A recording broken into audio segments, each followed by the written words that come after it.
Tsuayu's work-study with Silky was very similar to her internship. The man had an on-the-job learning policy and an agreement with the Brotherhood through Sirius that had resulted in her first kill during said internship. Not that anyone had meant for that to happen when it did, but when forced to pick between heroic ideals or serious life against that Templar smuggler, she'd made her choice and didn't regret it. Now, with the whole month under both Silky and Sirius tutelage in Coast heroics and stealth, she couldn't find anything to complain about. Well, anything except being awake at 1 in the morning on a muted speedboat in her assassin garb sailing toward a cargo ship in the distance. Sirius, or as she should be called outside her hero costume, Assassin Amika Shimizu, at the helm as they approached. She was a pretty woman with cerulean eyes and light blue hair cut short to frame her face, though such was currently pulled back with her heteromorphic finned ears under the hood of her assassin garb. Apprentice Asu, Ami began. Do you remember your mission briefing? Yes, Sensei. Tsuaya replied, suppressing her usual ribbits. The ship La Mujer Marvelosa was one of 4 ships of a Templar fleet to exit Argentina last week. While the local Brotherhood managed to sink most of them and are now certain each ship had a different destination, it is not on any official registry, implying its cargo is of the illegal variety. We are to identify this cargo, assassinate the captain, and sink the ship with few to no survivors and no witnesses. And who is the captain? Assuming the captains of the ships did not switch from the unofficial registry the Argentinian Brotherhood sent us, it's Salvador Gotita. He has a quirk that allows him to control sea salt. Good memory, apprentice, the assassin praised. What of the ship? According to the satellite images, La Mujer Marvelosa seems to be a feeder-class cargo vessel. Based on this metric, it can have a standing crew of 13 at minimum but likely holds closer to 18 or 20. Its carrying capacity sits between 1,000 and 2,002. Feeder-class ships do not usually sail in open water, normally only carrying limited cargo between small ports on the same coast or between larger ships, so its crew must be skilled and hope the smaller size decreases the chance of being seen. Unfortunately for them, they underestimated the number of backdoors we have access to. Ami grinned, the shadow of the ship coming into sight as the speedboat rounded a large rock. La Mujer Marvelosa had chosen to hide within an area of multiple natural breakwaters, the cliff-like outcroppings hiding the ship from outside eyes decently well. The number of rocks also served to make the local currents dangerous for smaller vessels. Only Ami's extensive experience on the ocean with Silky and use of her quirk, good ear allowing her to navigate the dangerous waters. Such was only made more dangerous by the spotlight scanning the surface of the ocean, the assassin dodging said light by a hair's breadth upon their approach. She pulled alongside the ship, securing their speedboat to it using a rope connected to a suction cup. All right, apprentice, the woman said, eyeing Tsuayu's assassin robes. They, like several others in the Brotherhood before her, had recently been modified to cling to her body rather than hang loose, crafted with strands of her hair for use of her quirk's camouflage ability if needs forced. The close fit also allowed for easier swimming maneuvers but limited the amount of hidden items she could hold. There was still some loose cloth to hide her exact proportions for plausible deniability, but they were much more conducive for Tsuayu's froggish skillset. The student did, however, keep 2 pouches of cune strapped to her thighs as a ranged option. Ami's robe were of the same make, the back a deep blue while there were small patches of lighter shades on the front, almost mimicking the natural designs of sharks or seals. You think you're ready for the next rank? Let's see what you've got. Tsuayu nodded, standing and pressing her gloved fingers, another piece of her personal robes, to the ship's hull. They stuck like adhesive, the student's frog quirk allowing her to climb upward with little trouble and no grapple that could have been seen. Ami nodded below, tugging on some cat gloves to mimic the younger girl's approach. Tsuayu strafed right toward the stern of the ship, carefully poking her head over the side of the hull. 2 men in reflective vests stood a dozen feet away, one standing and the other leaning on a crate. Both held flashlights, though the latter man's was pointed at the deck. ¿Por qué nosotros tenemos que estar en patrulla? Es demasiado pronto y nadie nos ha pillado antes. Why do we have to be on patrol? It's too early and no one's caught us before. Las órdenes del jefe. Solo porque no haya sucedido nada antes no significa que no pueda suceder. Boss's orders. Just because nothing's happened before doesn't mean it can't. Sí, pues, yo prefiero estar en la cama como los demás. Yeah, well, I would rather be in bed with the others. Tsuyu knew enough to recognize Spanish, considering the ship came in from Argentina, but she could still barely understand English, much less another language less used in Japan. Their conversation apparently done, the standing man sighed and went on his way, disappearing into the maze of crates. Tsuyu croaked loud. She wasn't a very good whistler considering the shape of her mouth, but she knew a good croak could get someone's attention. Sure enough, the man still in view jolted, dropping his flashlight with a curse. Scooping it up, he started walking her direction. Tsu ducked down, letting the beam of light pass over her. The man called something. Closer. So Tsuyu croaked again. His footsteps approached the ledge. Seize low cases. Sol whatever you are, come out. Tsuyu shot upward, her hidden blade springing out to pierce him in the chest. Her fingers gripped his vest, yanking him over the side as he gurgled through the blood filling his punctured lung. He bounced off the hull before hitting the water below with a muted plonk.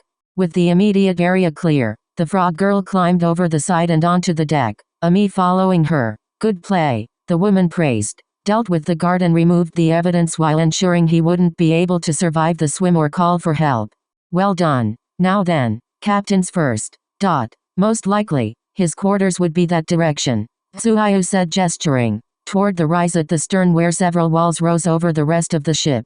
Apprentice, what should be our next step on the way to the captain? We should sabotage the lifeboats, sensei.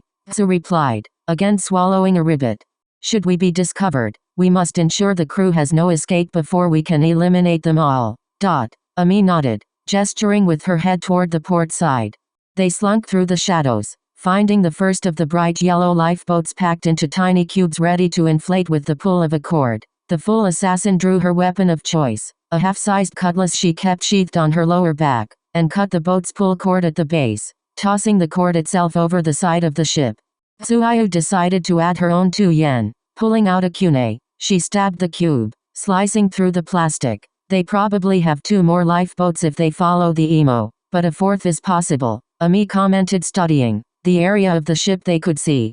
Another sailor, the second from the conversation before, approached, prompting the assassins to crouch behind the closest shipping container. Tsuyu placed a finger against her lips before using her quirk to climb the box, getting the high ground over the man. Like many, he failed to look up. Tsuyu fell on him, hard. The impact with the deck shattered the light in his flashlight, darkness rushing over them as the girl covered his mouth with a hand, her tongue securing his hands behind his back as her free hand's hidden blade pressed against his throat. Do you speak Japanese? She hissed in his ear, understanding her question but not the language. He shook his head. Ami stepped out from behind the box and into his vision. English, perhaps the taller assassin tried. The man gave a shaky, hesitant nod. If you wish to live, Templar, you will tell us where the lifeboats are located. If you scream, she will kill you here and now. He nodded frantically. Tsuyu slowly removing her gloved hand. There's one right there. He began.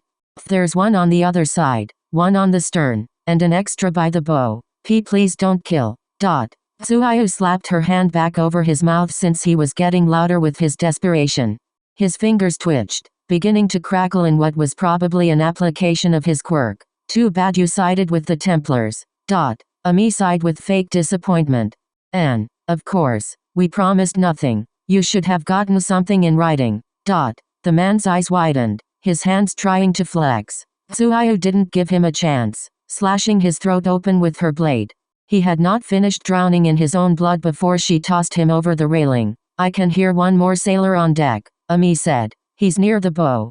Other than the one on the spotlights, the rest seem to be asleep in their quarters. I'll deal with him in the boats. Tsuyu replied. This is your evaluation, Ami agreed. She followed the frog girl as Tsuyu slunk along the railing toward the bow. She worked her way there and circled back around to the stern, without need for information from the third man. Tsuyu dispatched him from a distance, retrieving her throwing knife from his corpse and tossing him over the side in short order. The lifeboats were dealt with in equally swift fashion, the pair coming back to the stern and the doorway Ami said was the entrance to the captain's quarters, a locked door with a diagonal anchor printed on it. Koshimizu gestured to it, prompting Tsuyu to kneel down and pull out her lockpicks. It took nearly a minute of trial and error, much too long in Tsuyu's opinion, for her to get the lock to click, allowing them entry into the captain's quarters. The room wasn't dirty, but it was a mess by cleanliness standards. Used clothing was shoved in the corners of the room, nearly lost in the shadows of the moonlight from an upper window, while the desk in the center had contents of various makes strewn over its surface haphazardly, several papers and paperweights having fallen to the floor around it. Around the room were easels, each with a half to mostly finished painting resting on it, while finished paintings of different coastlines rested against the walls around the perimeter. On the left side of the room was a pair of alcoves, the one underneath for sleeping and the one above a shelf lined with photos and trinkets. Inside that lower alcove was a lump that shifted slightly.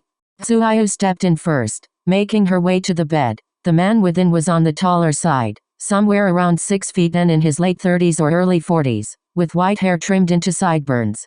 Upon closer inspection, he did not have white hair, but his hair itself was crystallized salt, lines of it forming a mimicry of hair. The student glanced at her current teacher, silently asking for confirmation, which Ami gave in the form of a nod. Given the signal, Tsu reached forward, grabbed the man by the neck, ripped him out of bed, and stabbed him in the gut. Salvador got it, his eyes shot open, the man gasping as his arms, toned and muscular from years working on ships, failed to answer his call. He muttered something in Spanish before seeming to remember which country he was closest to. English. He coughed. I screwed shut. He must not speak Japanese. I speak English. Ami said, watching the man from over Tsuyu's shoulder. Speak your words now, Salvador Gotita. His eyes opened slowly, squinting into the darkness at the women above him. Assassins.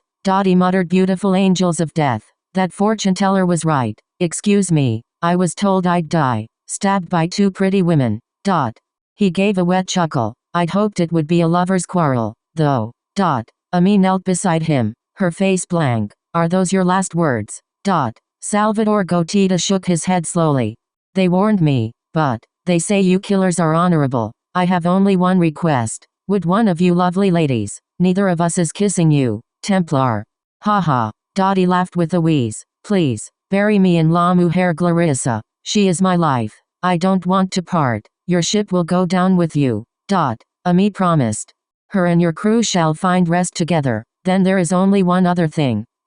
He coughed. Blood splattering his beard. In the hold is a glass safe.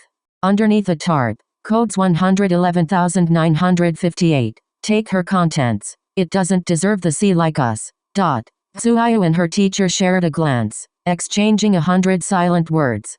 You and your ship shall find eternal sleep within the waters you sailed. Ami said, nodding to Tsuyu. The student pulled her hidden blade from his gut and planted its point into Salvador's chest, cutting his heart in two. He breathed his last, slumping backward. Requiescat en pace, Salvador Gotita. Tsuyu wiped her blade on his shirt before lifting his corpse, tucking it back into his bed. If anyone came in before they were finished with the ship, they may think him simply sleeping. I'll go handle the spotlight, Ami offered. There's no one to notice it going out now. You can handle that safe. Yeah? Did you catch the code? He said. I can understand that much English. Tsuyu nodded. The pair split, Ami beginning to scale the ladder up to the crow's nest while Tsuyu made her way into the hull of the ship. She bypassed the crew's quarters, reasoning that their sinking of the ship would finish off the currently asleep men, so waking them to kill them was an unnecessary risk, and moved to the cargo hold.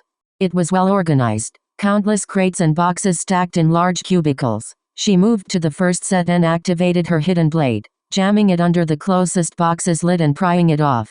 First she muttered to herself, reaching down to pick up the thick, off-white weave that sat on top. This wasn't the first smuggler ship she'd been on after her month with Silky and Sirius, so she knew illegal merchandise when she saw it, but this looked and felt like llama hair, which was legal to trade. A number of other furs of various color and size sat within the box. The girl pretty sure none of it was actually regulated, but it didn't sit correctly to Tsuyu's trained eye. She pushed them out of the way, finding the box's true cargo. Guns. I should have known. Underneath the legal furs sat heavy weapons inset in foam. These, specifically, were a number of two-handed rifles, impossible to hide while being carried but able to be secretly stored for the right price to the right people. Tsuyu wasn't a betting person, but she'd place money on the other boxes had other illegalities hidden among legitimate merchandise. Sure enough, quick searches found ammo, explosives, illegal furs, and drugs like foreign trigger in the other containers. But it wasn't until the last one that Tsuyu found what Salvador Gotita had mentioned with his dying breath. Tucked in the back with a mostly empty box of fish beside it was a cube under a tan tarp. Wary, expecting a trap, the student inched closer. She strained her ears, trying to find any clue to the hidden contents, but no ticking, beeping, or other such noise reached her. She grabbed the edge of the tarp and pulled, jumping away in the same motion. Nothing exploded, which was a good sign. The container seemed to be glass, a spot of blue shrouded in the shadows and partially blocked by the number pad on the top of cube.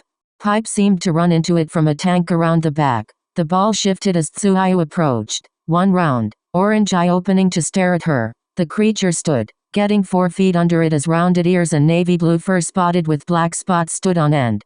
It hissed, bearing a carnivore's teeth as a metal collar around its neck glinted in the light. Shh, Tsuyu whispered, reaching into the box of fish. She punched in the code she'd been told, the airtight glass case hissing as it opened. She dropped a couple fish in, careful to not hit the creature, and closed the lid but did not lock it. The cat, for some type of cat it was, sniffed the fish before taking a tentative bite. It's okay, Tsuyu promised. I'm a friend. I'll get you out of here. The cat never took its eyes off of her as it ate the fish. Tsuyu didn't blink, which seemed to relax the creature. Once its fur had flattened, she slowly approached, opening the lid once more. She reached down, pausing each time the feline showed any teeth. Apprentice, are you dead? Tsuyu bit down on her tongue to stifle a cry as the cat jumped at the sound of the other assassin's voice, its fangs latching into the meat of her hand. Claws caught her forearm, holding the creature upside down on her arm even as the girl's blood started to flow into its fur. Ami blinked at Tsuyu's narrowed eyes, her silent words like daggers as she fought through the pain. I found a cat, Ribbit, she muttered. The girl lifted her hand, petting the animal in an attempt to get it to let go. Thankfully, it wasn't too heavy and its teeth not large enough to do irreversible damage. It was painful but not debilitating. Sorry, Ami muttered. That's what Gotita wanted us to take. Tsuyu nodded. All right, then we're ready to wrap things up here. Come on. Tsuyu followed the older assassin with the cat still chewing on her hand, though the force lessened as they went. By the time they reached the bridge where the ship's wheel sat, the blue creature had let go, the frog girl having to hold it to prevent it from running away, though her gentle pet seemed to be calming it down. Well, how do you want to do this? Ami asked, eyeing the sea around them. Hit one of the outcroppings with the port side, Tsuyu recommended. The explosives in the hull are on that side. We could get lucky with the impact. I also broke holes all the cargo, so the water will ruin it all before any coast guard finds the wreck and tries to salvage. Port side, Ami confirmed, pressing the button that would raise the anchors. It was noisy, however, the woman pushing the propeller to its limit and spinning the wheel. Once they were lined up, she pulled her cutlass and hacked the wheel off. Now, let's paddle out this reef, apprentice. They ran just as the first voices started to rise from within the crew's quarters, Ami vaulting over the side to dive down into the water. With the cat in her arms, Tsuyu didn't dare risk the same, the girl using her tongue to hold the railing as she used her feet to control her fall. The cat made a sound like the sawing of wood, its claws returning to latch onto her arm once more. Ami revved the engine of the speedboat and pulled the suction cup loose as Tsuyu landed, taking no pause before pulling a U-turn and speeding away from the quickening ship. 3. Ami counted with a grin. Tsuyu glanced at her before directing her attention backward. 2. 1. Tsuyu was forced to look away as an almighty screech of metal rending shattered the silence. Voices yelled from the ship for only a moment before the student's prediction came true. The illegal explosives caught a spark. One explosion followed by a second and a third as they set each other off. Requiescat and pace, Ami muttered. Good work, apprentice. Let's head back and get that arm and cat of yours looked at. AHC. Well, good news. The Brotherhood's on-call Dr. Vet commented, adjusting his spectacles with a large hand. He was a portly man with a doctor's specialty in both animals and animal heteromorphs, a specialty that applied to himself given his walrus tusks and leathery skin. She's been vaccinated to all international standards, so you don't have to worry about rabies. That's good, Ribbit. Tsuyu agreed, her own hand and arm bandaged after all the cuts and punctures the now identified female feline had given her. Ami stood next to her, holding the sedated cat in question with one hand while the other worked with a lockpick on the metal collar. her good ear proving incredibly helpful. N. Well, she's a jaguar cub, the heteromorph continued. A little over 1 year old by my estimate. Just a touch malnourished but otherwise healthy, likely caused by the stress of being poached and then transported. I think she's also attached herself to you, apprentice. Other than literally. The frog girl waved her bandaged arm. The vet gave a chuckle at her answer. Yes, for better or worse. Since you rescued her and she may not have family to return to even if we knew what part of South America she's from, you have the option of keeping her for yourself. Me. Tsuayu blinked. Keep her, Ribbit? She's a jaguar. She is, the walrus man repeated. Of course, we could find some lie to feed the authorities and leave her in their hands, but they would have even less information to work with than we do and who knows where she'd end up. Is keeping her yourself really such a bad idea? Ami asked. A lot of families get a pet after the loss of a loved one in the hopes of filling some of that void. We're too busy, Ribbit. Tsuayu tried to argue. I'll be going back to school soon. Tsuki and Same are also in school, and Mom works long hours now to at least pretend she's supporting us on a single income. We'd have no one to take care of her during the day. What about that girl you mentioned? The one Master Aizawa's looking after. Eri, Ribbit, what about her? Maybe she could watch her during the day. Master Aizawa can't always look after her when he has his hero work and teaching job on top of his brotherhood duties, Ami explained, unaware of Emi Fukukato's role in Eri's life. Even so, she had her own hero work and teaching job that put her in much the same position. I imagine she must get pretty lonely during the day, while you and your siblings are at school. Maybe she could help take care of Cub once they're comfortable with each other.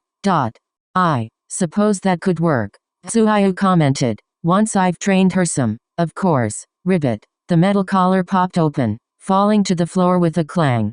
There is one more thing you should know, the vet put in as the jaguar cub began to stir. I believe there's more to this animal than a mere color shift. I believe she can. The cub evaporated in Ami's hands, turning to what amounted to a blue cloud before reconstituting herself in Tsuayu's lab. Well, do that, the doctor finished. She has a form of dematerialization quirk the collar was suppressing. On the bright side, quirked animals are considerably smarter than their peers, able to understand language and averaging the same intelligence as trained service dogs unless the quirk in question is intellect-based in nature. In that case, Principal Nizu. Tsuayu finished, a shiver going up each assassin's spine for various reasons. The amount of political, social, and financial power that Rat Bear Dogwad ever wielded was terrifying. Point is, if you chose to train her, she'd be a fast learner. Sounds to me like you just found a daytime babysitter for Eri. Ami nodded, watching Tsuayu idly pet the cat with her unbandaged arm. The cub purred under her hand. Well, seeing as you're injured, I think I can convince Silky to give you the last few days of your work study to heal. We'll write it off as a training accident. That'll give you plenty of time to do a little training for the little lady. The little lady in question rolled over, exposing her belly to the frog girl's hand as her orange eyes silently begged for more. Tsuayu sighed, giving in. Her mom was not going to be happy she adopted a jaguar of all creatures without consulting her first. Luckily, she was pretty sure Satsuki and Samador would take her side and, assuming the arrangement was agreed upon, the animal wouldn't be left alone at their house. Plus, it wasn't like the feline had anywhere else to go as Sirius had promised. Tsuayu was given the last few days of her work study off work for her arm and hand to heal, though she still did a little training with her tongue and some cardio that morning as her new pet watched. She seemed to pick up on both Tsuayu's intent to get stronger and the purpose of the treadmill since she patted her way over and tried to run alongside. Tsuayu was forced to slow the machine down to a brisk walk, allowing the jungle cat to have a sort of walk with her that first morning before a quick nap to make up for some lost sleep. Unfortunately, the phone call with her mother turned into the argument Tsuayu had been expecting, the older Asu wanting nothing to do with having a feral animal dirtying the house. Tsuayu chose not to mention the irony of how dirty and messy she and her siblings were as little tadpoles through the years and how messy Satsuki could still be without realizing it, though it may have helped her argument. Her mother had become something of a clean freak after the news of what happened to their father and figured an organized house helped put Beru's own mind in order. She resolved to call back later after her mother had time to process her story and for her empathy to win out over her new need for cleanliness. It probably didn't help her case that the animal in question was a jaguar, not a common housecat, but she was sure her mother would agree after some time. Still, she'd needed to get away and couldn't find it in herself to trap the poor feline inside after the ordeal that had brought her to Japan. Unlike Gary, who was old enough to understand their worry for her safety and who could request items and such, Tsuayu's new pet could not yet. She opted to give her a walk through a park Tsuayu remembered from her time as a child. With a collar and leash on the cub, no one looked at the creature twice after recognizing she was just a blue cat. Uncommon, but not unheard of. Tsuayu herself had dressed to be unassuming, a simple seafoam dress making her almost blend into the park's background. "This is exactly what we needed, Ribbit," the teen said, getting down to be closer to the cub. In response, the feline pushed off the ground, placing her front paws on Tsuayu's knees. The frog girl's usually unexpressive lips quirked upward, the girl lifting the cat into her arms. She'd slowly gotten more and more attached to the quirked animal, faster than she'd ever thought possible. Nodding at the mewling sound the cub responded with, Tsuayu continued down the path. Circling a bend, however, she paused, a shock of messy, green hair catching her attention. "Izuku?" She questioned, the boy in question jolting at the sound of his name. He sat under a tree, a newspaper floating to the ground as he spun. "Teased Tsu?" He asked. "What are you doing here?" "I could ask you the same thing, Ribbit." The girl walked over, the animal in her arms hissing at the boy, attracting his attention. "Did you always have a cat?" He blinked. "Sirius and I recently rescued her from a smuggler ship," Tsuayu explained, sitting beside her classmate and fellow spy. "Her name is Lady Ribbit." "Lady Ribbit?" "No, just Lady Ribbit." "Lady," Izuku echoed, said name using the English word. "Is there a particular reason?" "The ship was called La Mujer Marvelosa, Ribbit." Sirius said that means marvelous woman and a woman is a lady. "Fair enough." The quirkless boy shrugged, leaning against the tree. "You look like something's on your mind." "Too much, I guess," Izuku admitted. Tsuayu sensed she might be here for a while and said lady on the grass, the girl putting the end of the leash around her wrist. "Mast. Mirko and I had an argument or 6 and I needed to get away to cool off. Any news?" Sirius said I did really well on my promotion assessment. She wants to nominate me for the rank of soldier. "Congrats." Tsuayu could tell he was sincere, but it didn't sound like his heart was in it. Lady studied him carefully, glancing between the two classmates and spies. "Anything else?" "Well, Tsuayu took a moment to think, trying to remember the gossip she'd overheard during her trip to the den for ladies testing. Nasha had her first kill. Her first 3, actually. All at once? That must have been hard. What happened? The Lucky Rook was attacked, the frog girl replied. It was in the paper, Ribbit. The guys from the USJ showed up with another army, but there was a group of heroes checking out the casino and they helped fend them off. Himi and Akaguro finished the big dogs after the heroes had roughed them up, Ribbit. But Nasha got caught in the kitchens where some of the grunts had busted into the experimental trigger. One got away and was arrested later. The trigger supercharged his blade quirk and he turned into a piece of modern art in the holding cell. Ribbit. Gross. Izuku shivered. Yeah, and it didn't even make the front page. Izuku tensed at that. Tsuayu narrowing her eyes. All right, Ribbit. Out with it. It's nothing. Tsu. The boy tried. Before he could say more, her tongue shot out, snagging the paper he'd been staring at when she arrived. It was a newspaper from 2 days previous, the headline reading Prisadag Killer, Villain or Vigilante. I heard Mirko was going to do an assessment for you, too. Tsuayu probed, suddenly not sure she wanted the answer. How'd that go, Ribbit? Izuku all but deflated, which Tsuayu took to mean something in the realm of not well. She waited for him to give a proper answer, but all he did was move to stand, likely to run from the conversation. Tsuayu would have none of that. Hard conversations, ones like this one was shaping up to be, needed to be had before they festered. She angled over Lady and swung around, straddling Izuku's legs so he physically could not get up. His eyes widened, flicking up to her face before turning away, the boy seemingly unable or unwilling to look her in the eye. Tsuayu reached forward, grabbing his face in her hands to make him look. Izuku, Ribbit. She prompted, no room in the words for them to be mistaken as a question. What happened? I failed the assessment before it even started, he admitted, refusing to look her in the eye. I don't know if you heard about it, but we were the ones that took down Heartseed. The dating company that was trafficking women. Yeah, that mission was easy and I stole the leader's ledger. I didn't think Mirko would go after the clients, so I decided to go alone. Tsuyu felt tears on her fingers, the girl wiping them away before pulling the other green-haired student's face into her shoulder. His hands came up unconsciously, wrapping around her as he started to cry. I failed. Tsu, I failed so bad. You're still alive, Ribbit, she muttered. You're not exposed. But she's not, Izuku whispered into her shoulder. I went there to save her, and that bastard killed her. I was powerless to stop it. No, I think I caused it. Whatever happened, it's not your fault. That's not what Mirko said. He sniffled. Tsuyu pushed him back so she could stare him in the eye before he could misinterpret the action. I don't care what Mirko said, Ribbit, the girl all but growled. She's very strong and an incredibly skilled assassin, but she's never been one for thought. She paused, but Izuku couldn't argue. Mirko was, as an assassin and a pro hero, mostly a brute force type. No matter what, she lived for the moment. Was it your blade that killed that woman? And no, but, did your hand strangle her? No, did she blame you with her last breath? No, she, did you get the bastard that did it? Yes, with, then whatever choice you made, Ribbit, it was only one of 1,000 that led to that moment. Tsuyu shoved her forehead against his, ensuring he could look nowhere but her eyes. Listen to me, Izuku. Dad used to tell me the world is like an ocean and we are the fish.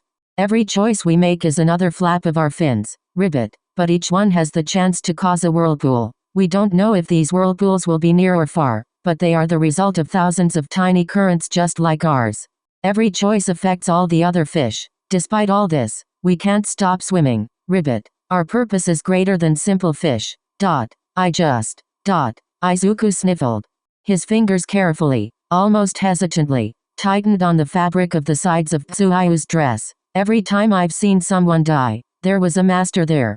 I told myself they knew best. Or it was their call. It helped me with the shell shock. But this. We're just apprentices, Izuku. Tsuyu reminded him.